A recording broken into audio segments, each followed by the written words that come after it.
দেখ তোদের আজকে আমি যেটা পড়াবো সেটা হচ্ছে ট্রান্সমিশন অফ হিট, তাপ সঞ্চালন যাকে বলে। যতই হোক ফিজিক্যালি ক্লাস না করলে এভাবে, বিশেষ করে তোদের ইলেভেন, যেহেতু মাধ্যমিক সঙ্গে একটা আমাদের 11-12 সিলেবাসে একটা বিস্তর পার্থক্য আছে। ফিজিক্যালি না বসলে পুরোপুরি কমপ্লিট শেখানো খুব টাফ, খুব টাফ। আমি জানি, আমি অনলাইনে পড়ালে তোরা হয়তো বুঝতে পারবি, কিন্তু পুরোপুরি হয়তো হবে না। আমি সে ডাউটগুলো চেষ্টা মানে করবো 100% শিওর লকডাউনের পর। এখন অনলাইনে যতটা করা যায় করা যাবে, মানে ম্যাক্সিমাম যতটা করা যায়, তারপর বাকিটা আমি লকডাউনের পর করবো। তোরা একটু বারবার একটু বোঝার চেষ্টা কর। আশা করি খুব একটা অসুবিধা হবে মনে হয় না। আর আমি সোর্সের চ্যাপ্টার শুরু করছি, আর আমাদের ফিজিক্সে সব চ্যাপ্টারে নিউমেরিক্যালস আছে, আর সেইগুলো তোকে করাবো। তোদের মনে হয় সবাই সাইন্টিফিক ক্যালকুলেটার মনে হয় কিনিসনি এখনও।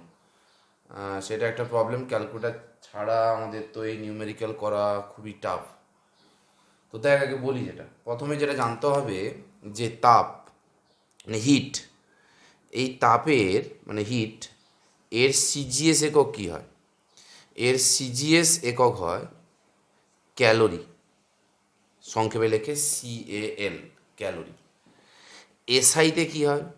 এর এসআই একক হয় জুল। তাহলে তাপের সিজিএস একক হয় ক্যালোরি, এসআই একক হয় জুল। আর একটা একক আছে এপিএস, এপিএস, যাকে বলা হয় ফুট পাউন্ড সেকেন্ড। এটাকে বলা হয় ফুট পাউন্ড সেকেন্ড। যেমন তোরা সিজিএস জানিস, সি ফর সেন্টিমিটার, জিতে গ্রাম, এসতে সেকেন্ড, সেরকমই এফ হচ্ছে ফুট, পিতে হচ্ছে পাউন্ড। ফুট হচ্ছে দৈর্ঘ্যের একক, লেন্থের ইউনিট। পাউন্ড, পাউন্ড হচ্ছে মাসের, আর সেকেন্ড হচ্ছে সময়ের। এপিএস একক হচ্ছে BTHU, British thermal unit. BTHU, British thermal unit. এটা এখন না জানলেও চলবে, এবং আমাদের এপিএস একক ব্যবহার উঠে গেছে বললেই চলে। সবই সিজিএস এসআই, তবে এসেন্সিয়াল হচ্ছে এসআই ইউনিট। অর্থাৎ এপিএস একক হচ্ছে, হিটের এপিএস ইউনিট হচ্ছে BTHU, ব্রিটিশ থার্মাল ইউনিট।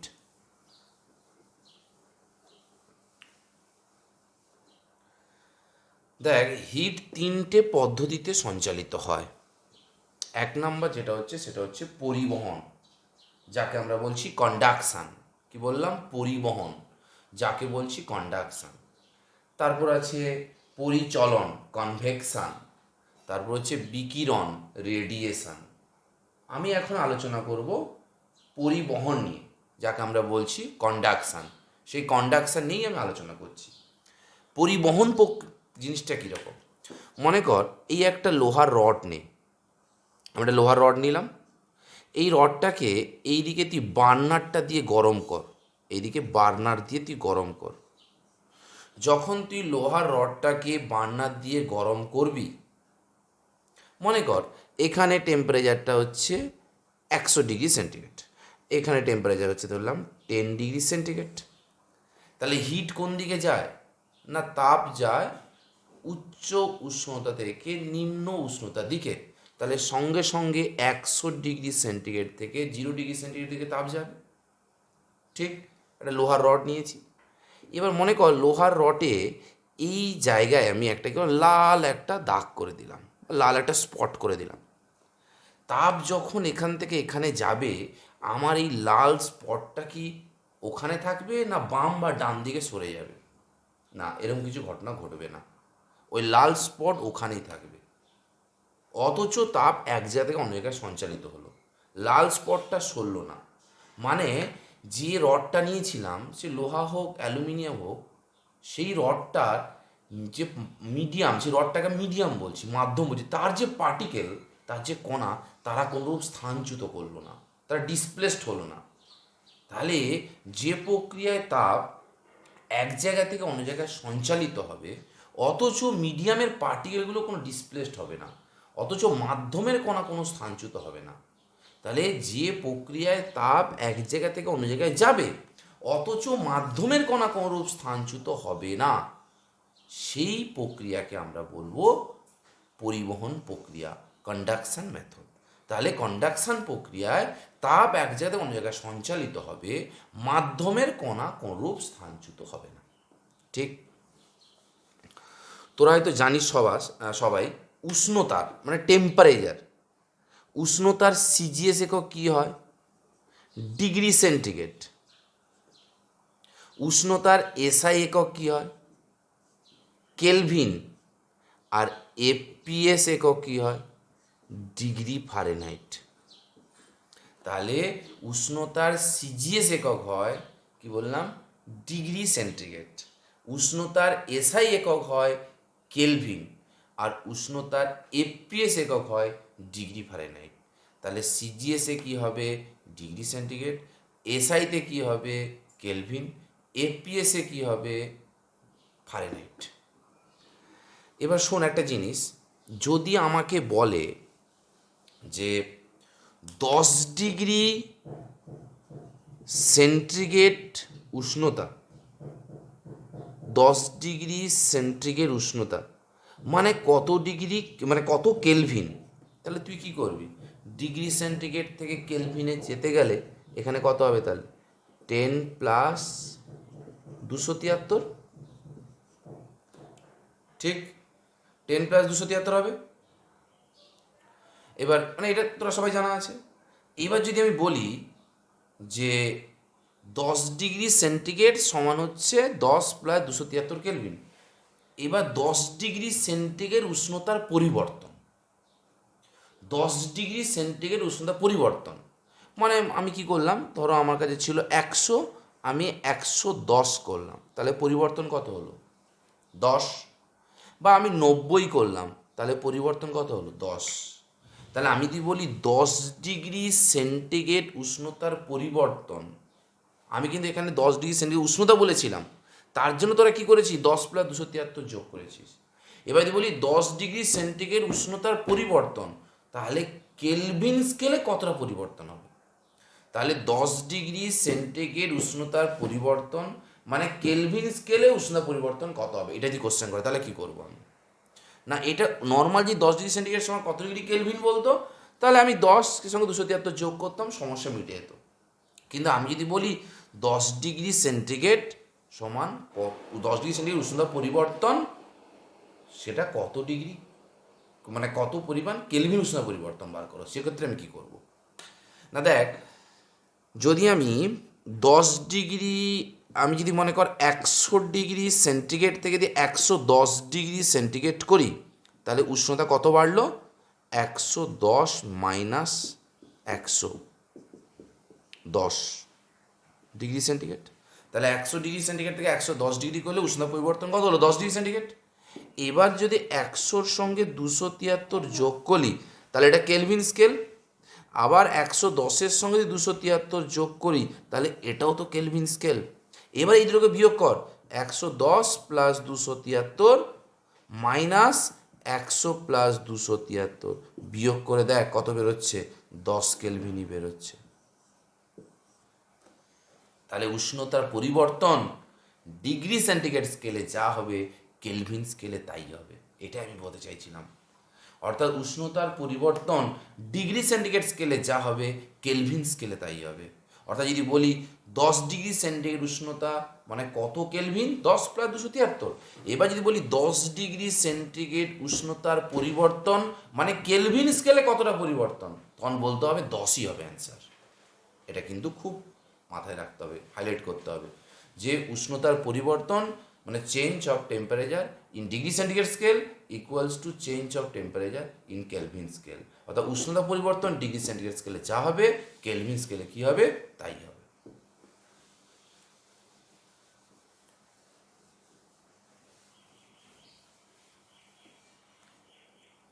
এবার যে তাপ এক জায়গা থেকে অন্য জায়গায় যাবে, এবার কি পরিমাণ তাপ যাবে এটা আমাদের ক্যালকুলেশন করতে হবে, এটা আমাদের ক্যালকুলেশন করতে হবে। দেখো মনে কর প্রথমে একটা উইথ বলে একটা কথা আছে, যাকে বলে বেদ বলে, বেদ। উইথটা কার উপর ডিপেন্ড করছে? যদি দেখি আমি এখানে হিট দিলাম, এখানে হিট এলো, তাহলে এটা হবে উইথ, এটা হবে বেদ। যদি এখানে তাপ দিলে যদি এখানে আসে, তাহলে এইটা হবে বেদ। যদি আমি আমার হাতে এখানে তাপ দিলে যদি এখানে আসে তাহলে এইটাকে বলবো বেত, যদি এখানে তাপ দিলে যদি এখানে আসে তাহলে এইটাকে বলবো বেত। বাড়িতে মা যখন রান্না করে ভাতের হাঁড়িতে জল দেয়, চাল দেয়, আর সেটাকে বসিয়ে দেয় ওভেনে, তাহলে হিটটা কোথা থেকে ঢুকছে? ওভেন থেকে ভেতরে, হাঁড়ির ভেতরে ঢুকছে। তাহলে বেত কোনটা হবে? না ওই যে যে হাঁড়ির মধ্যে বসিয়েছে সে ভাইটা তো অ্যালুমিনিয়ামের পাত্র, সে অ্যালুমিনিয়াম যেটা দিয়ে তৈরি সেটা হবে তার বেত বোঝাবে। বা তোকে একটা কথা বলি, ধরো আমরা যে জলের বোতলে যে জল খাই, প্লাস্টিক বোতলগুলো, আমি ওর মধ্যে বরফ ঢুকিয়ে দেবো, বরফ ঢুকিয়ে ফুটন্ত জলে ফেলে দেবো, তাহলে ফুটন্ত জল থেকে হিটটা ওই বোতলের ভেতরে বরফের ভেতরে ঢুকবে, তাহলে ওটা উইথ কোনটা হবে? ওটা উইথ হবে ওই যে বোতলটা যে প্লাস্টিক দিয়ে তৈরি, সেই প্লাস্টিকটা যে থিকনেসটা, যে প্লাস্টিকের যদি মাপিস সেই থিকনেসটা হবে উইথ, সেই থিকনেসটা হবে উইথ। তাহলে আমি যদি এর ভেতরে, আমি যদি এর ভেতরে এই এই যে এটা এটা সিসি আছে, এর ভেতরে যদি বরফ ঢুকিয়ে দিই, তুই ফুটন্ত জলে ফেলে দিলাম, তাহলে ফুটন্ত জল থেকে তাপ তো ঢুকবে, তাহলে উইথ কোনটা হবে? এই যে এই যে প্লাস্টিকটা তৈরি, এই যে প্লাস্টিকটা, এই যে প্লাস্টিকটা, এই যে প্লাস্টিক দেখছিস না, এই যে এইটা এইটা এইটা এইটা এইটা এইটা যে উইথ, উইথ মানে এই যে যেটা যে দেওয়ালটা যতটা পুরু সেটাকে উইথ বোঝাবে। অর্থাৎ উইথ নির্ভর করছে হিটটা কোন জায়গা থেকে কোন জায়গায় ঢুকেছে, নাহলে কিন্তু আমরা নিউমেরিক্যালস পারবো না। ভালো করে শোনো এগুলো। আবার মনে কর আমি ধরো শীতকালে আমি মোটা জ্যাকেট একটা পরে আছি, তাহলে হিট কোথায় কোথায় ঢুকছে? না আমার বডির টেম্পারেচারটা বেশি আর পরিবেশে উষ্ণতা কম শীতকালে, তাহলে কী হচ্ছে? বডি থেকে তাপটা আস্তে আস্তে করে বাইরে বেরিয়ে যাচ্ছে, বডি থেকে বেরিয়ে যাচ্ছে। তাহলে বডি থেকে তাপটা বেরিয়ে যাচ্ছে, কার মাধ্যমে বেরোচ্ছে? জ্যাকেট যত মোটা হোক, যত কুপরিবাহী পরি না কেন, তাপ অল্প হলে অল্প বেরিয়ে যাবে। তাহলে জ্যাকেটটা যে মোটাটা সেটা উইথ বোঝাবো, জ্যাকেট যে মোটাটা সেটাকে উইথ বোঝাবো আমরা। অর্থাৎ উইথ কিন্তু অনেক কটা বিষয়ের উপর নির্ভর করে, এই জিনিসগুলো জানতে হবে। তাহলে উইথ কাকে বললাম? দেখতে হবে হিট কোন জায়গা থেকে কোন জায়গায় যাচ্ছে। এই যে আমি ছবি এঁকে যদি এখান থেকে এখানে যায় তাহলে এটা উইথ হবে, যদি এখান থেকে এখানে আসে তাহলে এইটা উইথ হবে। যদি আমি দেখি যে মনে কর এর ভেতরে এটা ফাঁপা একটা ভাব, এটা ফাঁপা চোঙ আছে, এর ভেতরে আমি বরফ ঢুকিয়ে দিয়েছি, বরফ ঢুকিয়ে জলে ফেলে দিয়েছি, তাহলে জলে ফেলে দিলে কী হবে? এখান থেকে তবে এখানে ঢুকবে, উইথ কোনটা হবে? এই যে এই যে এই যে এই কালোটা যে লাইনটা টেনেছি, এই লাইনটা যতটা পুরু সেটাকে উইথ বোঝাবে। তাহলে উইথ সম্বন্ধে ধারণা পরিষ্কার আমাদের। একটা কথা বলি, যে কখন আমাদের ঠান্ডা লাগে কখন আমাদের গরম লাগে। জ্বর যখন ওঠে আমাদের কিন্তু ঠান্ডা লাগে। কেন ঠান্ডা লাগে? না জ্বর উঠলে আমাদের ঠান্ডা লাগে। কেন ঠান্ডা লাগে জ্বর উঠলে? না জ্বর যখন হয় আমার শরীর উষ্ণতাটা পরিবেশের চেয়ে বেশি হয়ে যায়, তখন আমার শরীর থেকে তাপ পরিবেশে বেরিয়ে যায়। অর্থাৎ শরীর থেকে তাপ পরিবেশে বেরিয়ে গেলে তখন আমার ঠান্ডা লাগে। আবার গরম এখন লাগছে কেন? না গরম লাগছে গ্রীষ্মকালে কারণ কি? আমার বডির উষ্ণতার চেয়ে পরিবেশের উষ্ণতা বেশি, অর্থাৎ পরিবেশ থেকে তাপ আমার শরীর ভেতরে ঢুকছে, তখনই গরম লাগছে। তাহলে যখন তাপ শরীর ভেতরে ঢোকে তখন সেটা কী লাগে? গরম লাগে। আবার যখন শরীর থেকে তাপ বাইরে বেরিয়ে যায় তখন সেটা ঠান্ডা লাগে। বরফে হাত দিয়ে ঠান্ডা লাগে কেন? না বরফে যখন হাত দিবি আমার শরীর উষ্ণতা বেশি, বরফের উষ্ণতা কম, আইসের উষ্ণতা, তাহলে আমার শরীর থেকে তাপ বরফের মধ্যে ঢুকে যাচ্ছে, তাহলে শরীর থেকে তাপ বেরিয়ে যাচ্ছে, ওই জন্য কিন্তু ঠান্ডা লাগে। একটা জিনিস জানতে হবে তোদের সবাইকে, খুব কিন্তু ঠান্ডার মধ্যে মানে খুব গরমে আমি যদি একটা গরমের কিছু জিনিস হাত দিয়ে ফেলি হঠাৎ করে, ধর মনে কর কড়াইয়ে রান্নায় হচ্ছে, আমি কড়াইয়ে ফট করে কড়াতে হাত দিই, হাতটা ফোসকা পড়ে যায়। কেন ফোসকা পড়ে যায়?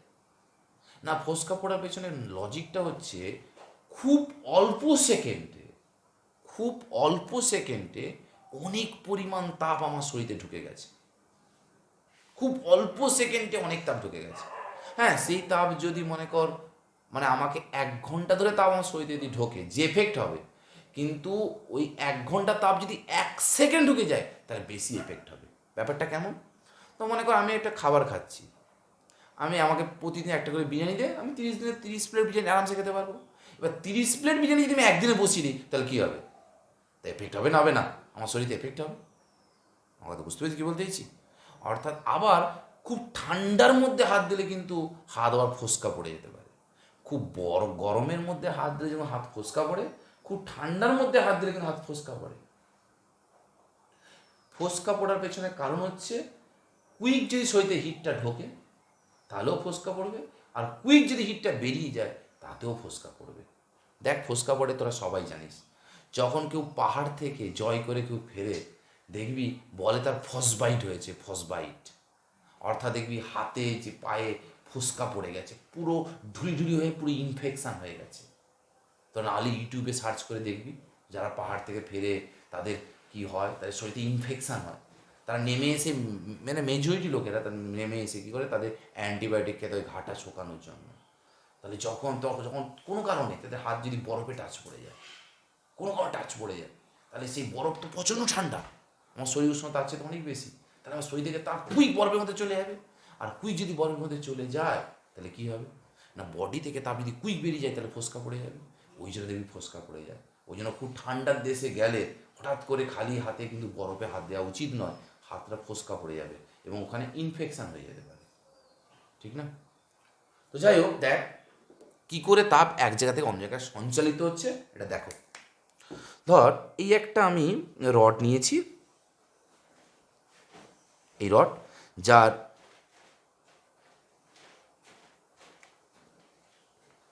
এইটাকে বলে এরিয়া অফ ক্রস সেকশন, বাংলায় বলে প্রস্থচ্ছেদের ক্ষেত্রফল।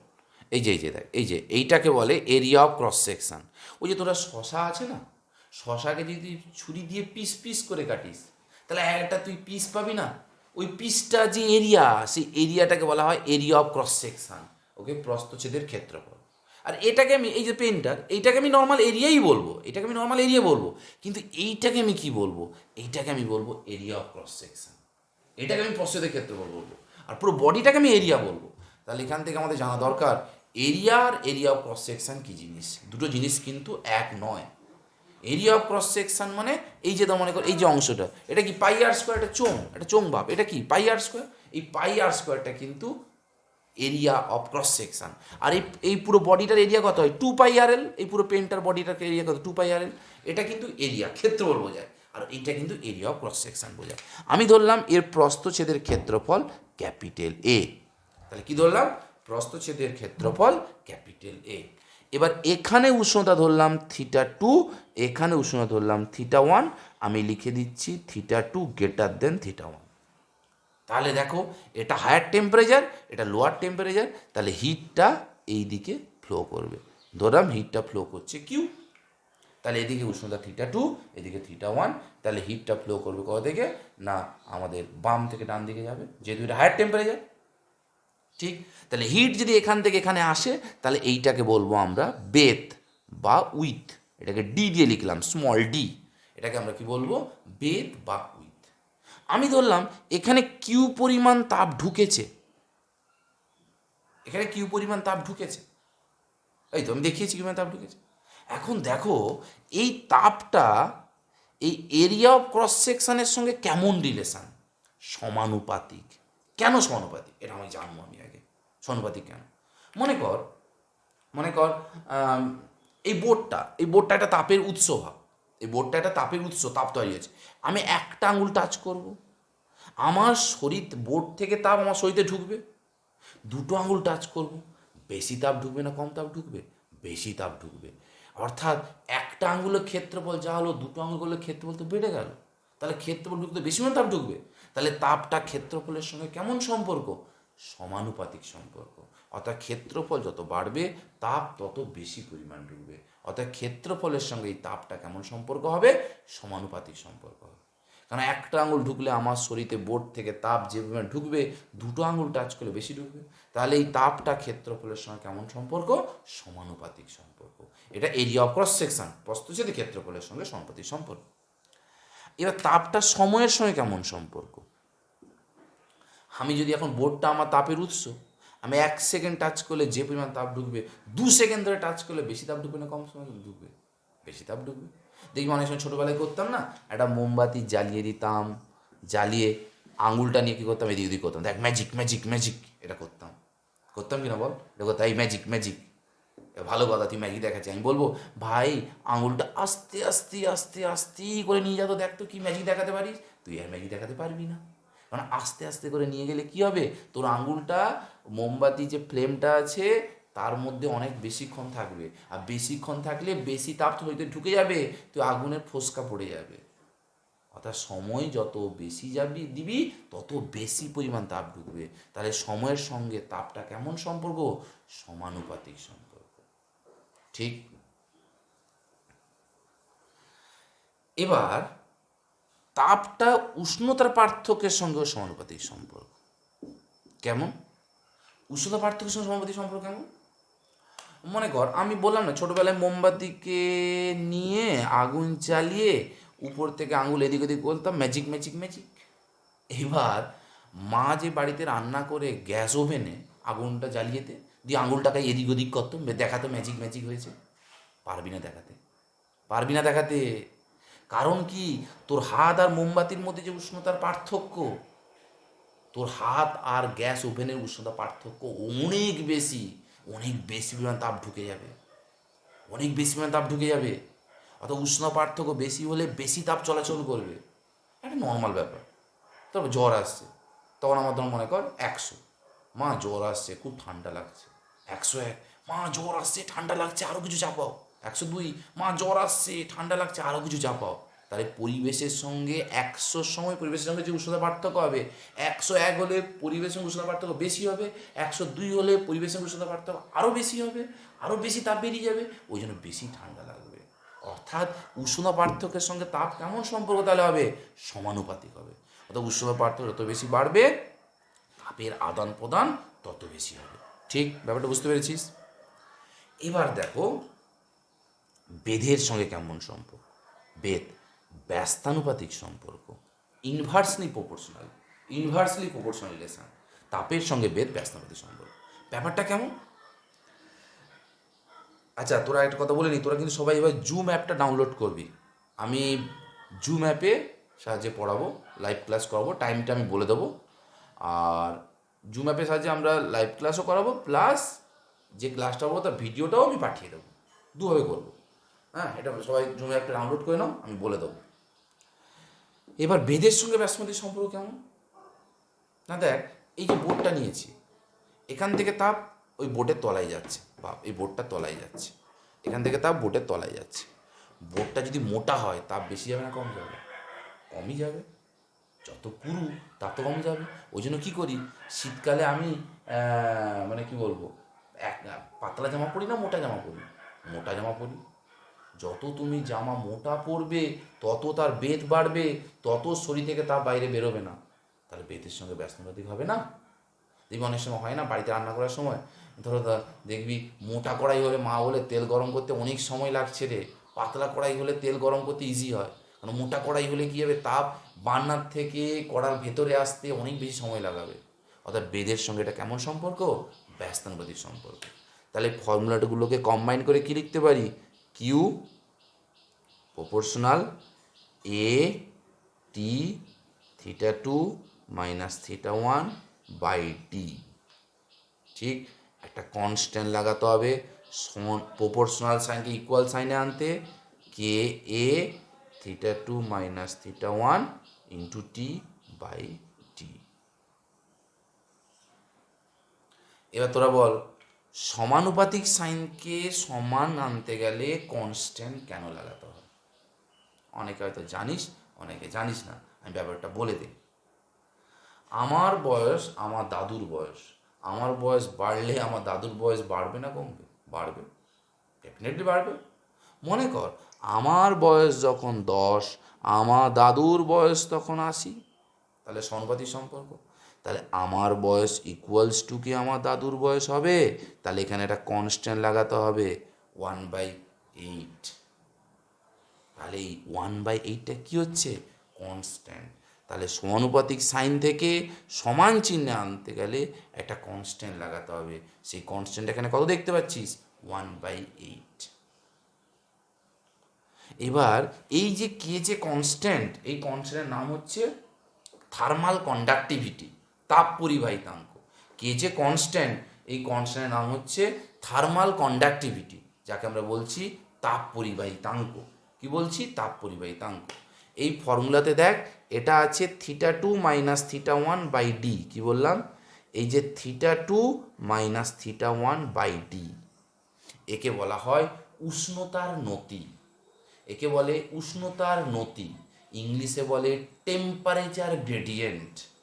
ইংলিশে বলে টেম্পারেচার গ্রেডিয়েন্ট। আমি কিন্তু এই গ্রেডিয়েন্ট বা নতি এখন তোদের আমি বোঝাতে পারলাম না। তোরা যদি ম্যাথমেটিক্সের স্ট্রেট লাইন যদি কেউ পড়ে থাকিস, সরলরেখা চ্যাপ্টারটা, তাহলে এই জিনিসটা তোরা পরিষ্কার হবে। তো যদি তোরা জানিস তাহলে জেনে রাখ, নাহলে ম্যাথমেটিক্সের সরলরেখা চ্যাপ্টারটা শেখ, তারপর আমি গ্রেডিয়েন্ট বা স্লোপ আমি আলোচনা করে দেবো। তাহলে এটাকে বলা হয় টেম্পারেচার গ্রেডিয়েন্ট বা উষ্ণতার নতি। কোনটা? θ2 - θ1 বাই ডি। তাহলে এর একক সিজিএসে কী হবে? Degree centigrade per centimetre. আর এসআইতে কী হবে? এসআইতে কেলভিন পার মিটার। এবার দেখ, এই সিজিএস বা এসআইতে এটা কিন্তু আমি লিখতে পারি, সিএসে কি লিখতে পারি? Degree centigrade per centimetre. আর এসআইতে কি লিখবো বললাম আমি? এসআইতে লিখবো আমি কেলভিন পার মিটার। কিন্তু আমি ডিগ্রি সেন্টিগ্রেডও লিখতে পারি, কিন্তু কোনো প্রবলেম নেই। বা উভয়কে আমি কেলভিনও লিখতে পারি সিএসআইতে, কোনো প্রবলেম নেই, কারণ এটা উষ্ণতার পরিবর্তন। আর উষ্ণতার পরিবর্তন ডিগ্রি সেন্টিগ্রেড স্কেলে যা হয়, কেলভিন স্কেলে তাই হবে। অর্থাৎ সেই হিসেবে আমি এটা সিজিএসেও এই জায়গাটা কোনো প্রবলেম নেই, সিএসআই উষ্ণতার জায়গায় কোনো পরিবর্তন নেই, কারণ সিজিএস বা এসআইতে আমরা উষ্ণতার পরিবর্তন ডিগ্রি সেন্টিগ্রেড স্কেলে যা হয়, কেলভিন স্কেলে কী হবে, তাই হবে। এবার দেখো এখান থেকে কে, তাহলে কে কী পাচ্ছি আমি? K equals to Q into D, K equals to Q into D by, K equals কত? Q into D by A θ2 - θ1 into T লিখতে পারি। K equals to Q into D, K equals to হলো কত আমাদের? Q into D by A θ2 - θ1 into D by. এবার K equals to Q কখন হবে? মানে আমি ডেফিনেশান দেব, যখন D is equal to 1, A equals to 1, θ2 - θ1 equals to 1 এবং টি ইকুয়ালস টু 1। আচ্ছা, মাথায় রাখতে হবে কিন্তু, আমি যদি এখানে তাপ দেই, এখানে তাপ আসবে। তাপটা কিভাবে আসবে? তাপটা কিন্তু বেঁকে যাবে না, কিন্তু তাপটা এইভাবে, এই যে তাপ আছে হাতের এই পাশ দিয়ে বেঁকে যায় না, তাপ পুরো পারপেন্ডিকুলার করে যায়, লম্বভাবে যায়। মানে একদম এখান থেকে ঢুকে লম্ব বেরোবে। ভাবিস না তাপ এরকম বেঁকে যায়, তাপ ডিরেক্ট যায়।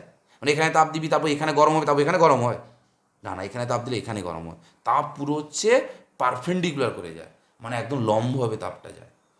অর্থাৎ আমি যেখানে তাপ দিয়েছি, এই তাপটা কিন্তু এই এরিয়াটা ক্রস সেকশনের সঙ্গে পারপেন্ডিকুলার করে ঢুকছে, লম্বভাবে ঢুকছে। আচ্ছা, তাহলে আমি প্রথম কি বলবো, সংজ্ঞা দেবো যখন, যে একক বেধের কোনো পরিবাহীর, দেখো বেধটা কত, এটা ডি, একক বেধের কোনো পরিবাহী দুই পৃষ্ঠের উষ্ণতা পার্থক্য একক হলে, এটা 1 নম্বর বললাম, এটা 2 নম্বর পয়েন্ট বলতে হবে। তাহলে একক বেধের কোনো পরিবাহী দুই পৃষ্ঠের উষ্ণতা পার্থক্য একক হলে, দুই পৃষ্ঠের উষ্ণতা পার্থক্য কী বললাম? একক হলে, একক সময়, একক ক্ষেত্রফল, একক প্রস্থচ্ছেদের ক্ষেত্রফলের মধ্য দিয়ে লম্বভাবে যে তাপ যাবে, তার মান তাপ পরিবাহিতাঙ্কের মানের সমান। তাহলে আমি কি বললাম? একক বেধের কোনো পরিবাহীর দুই পৃষ্ঠের উষ্ণতা পার্থক্য একক হলে, একক সময়, একক ক্ষেত্রফলের মধ্য দিয়ে লম্বভাবে যে তাপটা যাবে, তার মান তাপ পরিবাহিতাঙ্কের মানের সমান। তাহলে একক বেধের কোনো পরিবাহী দুই পৃষ্ঠে উষ্ণতা পার্থক্য একক হলে, একক সময়ে, একক প্রস্থচ্ছেদের ক্ষেত্রফলের মধ্য দিয়ে লম্বভাবে যে হিটটা যাবে, তাহলে ইউনিট বেধের কোনো কন্ডাক্টরের, ইউনিট বেধের, ইউনিট উইথের কোনো কন্ডাক্টরের দুটো টার্মিনালের টেম্পারেচার ডিফারেন্স 1 হলে 1 সেকেন্ডে, এবং per unit area of cross সেকশানে যে পারপেন্ডিকুলার হিট যাবে, তার মান কার সঙ্গে সমান হবে? তাপ পরিবাহিতাঙ্কের মানের সমান হবে। মান সমান লাস্টে কথাটা বলছি কেন? যে আমি যখন সংজ্ঞাটা দিলাম, দেখ মান সমান বলছি, একক বেধের কোনো পরিবাহী দুই পৃষ্ঠের উষ্ণতা পার্থক্য একক হলে, একক সময়, একক প্রস্থচ্ছেদের ক্ষেত্রফলের মধ্য দিয়ে লম্বভাবে যে তাপ যাবে, তার মান তাপ পরিবাহিতাঙ্কের মানের সমান। মানের সমান কেন বলছি আমি? দেখ, আমার যমজ ভাই বোন আছে, আমার বয়স 10, আমার বোনের বয়স 10, আমি কি বলতে পারি আমি ইকুয়ালস টু আমার বোন? তাহলে তো ছেলে ইকুয়ালস টু মেয়ে হয়ে যাবে, তাহলে আমাকে তো নোবেল দিয়ে দেবে, নোবেল, নোবেল, বেল ছুটে মেরে দেবে আমাকে। তাহলে এখানে এই যে কে আর কিউ, দুটো জিনিস এক নয়। কিউটা হচ্ছে তাপ, কেটা হচ্ছে কি কনস্ট্যান্ট, কেটা কি কনস্ট্যান্ট, কেটা হচ্ছে, দুটো জিনিস এক জিনিস নয়। দুটো জিনিসে কি সমান? মানটা সমান। এটা 10 হলে এটা 10 হবে, এটা 11 হলে 11 হবে, আর অন্য কিছু সমান নয়। আমার যমজ ভাই বোন, আমার বয়স 10, আমার বোনের বয়স 10, তাহলে আমার বয়স যা আমার বোনের বয়স তা। তাই বলে এই নয় যে আমি আমার বোন সমান, সমান উভয় সব কিছু সমান নয়, শুধু বয়সটা সমান। এই কে আর কিউ দুটো সমান নয়, এই দুজনের মানটা খালি সমান। ওই জন্য বলতে হবে নিউমেরিক্যালি ইকুয়াল, এদের সংখ্যা মানটা সমান, এই কথা তোমাকে বলতে হবে। ঠিক। এবার কের একক কী হবে? কের একক, আমি সিজিএস একক কথা বলি। সিজিএস এটা কি হয়? ক্যালোরি, সিএল, এটা কি হবে? সেন্টিমিটার। ক্ষেত্রফলে কত হবে? Centimetre square. উষ্ণতা পার্থক্য একক কী হয়? আমরা সবাই জানি, ডিগ্রি সেন্টিগ্রেড। সময় কী হয়? সেকেন্ড। তাহলে একটা কেটে যাবে, তাহলে calorie degree centigrade power -1, second to the power -1। Calorie না, আরেকটা আছে, সরি, দাঁড়া, ক্যালোরি সেন্টিমিটার, একটা কেটে গেল, centimetre to the power -1, degree centigrade power -1, second to the power -1। এসআইতে কী হবে? এসআইতে এটা হবে জুল হবে, এসআইতে হবে এটা জুল, সেন্টিমিটারটা মিটার হবে। ডিগ্রি সেন্টিগ্রেড তুই রাখতে পারিস, নাও রাখতে পারিস, কারণ উষ্ণতা পরিবর্তন ডিগ্রি সেন্টিগ্রেড স্কেলে যা হয় কেলভিন স্কেলে তাই হয়, বারবার বলছি কিন্তু, কারণ এটা উষ্ণতা পরিবর্তন থেকে জন্ম হয়েছে। তাহলে এটাকে আমি কী লিখতে পারি? ডিগ্রি সেন্টিগ্রেডই রেখে দিলাম, সেকেন্ড টু দি পাওয়ার -1। এটা মানে কী রে? জুল পার সেকেন্ড, মানে তো ওয়াট। তাহলে watt metre to the power -1, degree centigrade power -1, metre to the power watt, metre to the power -1, degree centigrade power -1।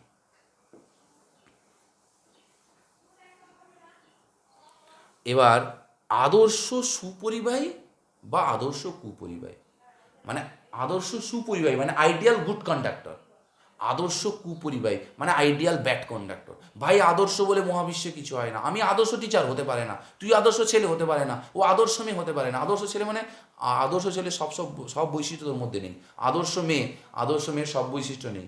আদর্শ আমি ছেলে, আমার সব বৈশিষ্ট্য নেই। আদর্শ টিচার, আমার আদর্শ টিচার সব বৈশিষ্ট্য নেই।